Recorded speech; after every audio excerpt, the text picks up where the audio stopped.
నమస్తే రైతులందరికీ నమస్కారం అండి. చాలామంది రైతన్నలు చాలా కామెంట్స్ అనేటివి పెడుతున్నారండి. బ్రో మనము ఇంతకు ముందే సాగు చేసినటువంటి అదే భూమిలోనే మళ్ళీ ఈ సంవత్సరము ఈ మిరప సాగు గనుక సాగు చేసుకున్నట్లయితే ఏమైనా సమస్యలు వచ్చే అవకాశాలు ఉన్నాయని చాలామంది రైతన్నలు చాలా కామెంట్స్ అనేటివి పెడుతున్నారండి. అందుకోసమే ఈ వీడియో అనేది నేనైతే చేస్తున్నానండి.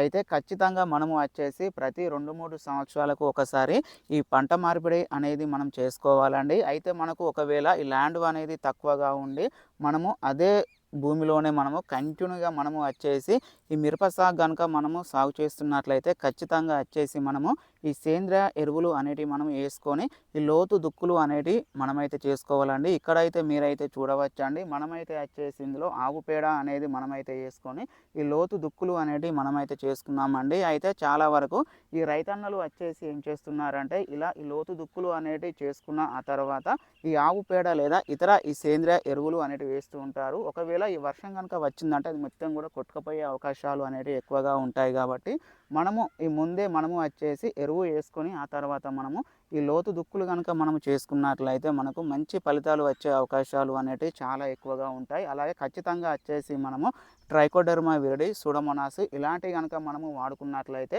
వేరుకుళ్ళు కాండం కుళ్ళు నుంచి వెళ్ళి మన ఈ మిరప తోటను మనము కాపాడుకోవచ్చండి. మీకు ఈ మిరప తోటకు సంబంధించి ఎలాంటి డౌట్స్ ఉన్నా కామెంట్ రూపంలో కామెంట్స్ అనేది పెట్టండి. మీకు నేను పూర్తి ఆన్సర్ అనేది ఇస్తాను. రైతు సేవ కోసమే ఈ మన ఛానల్.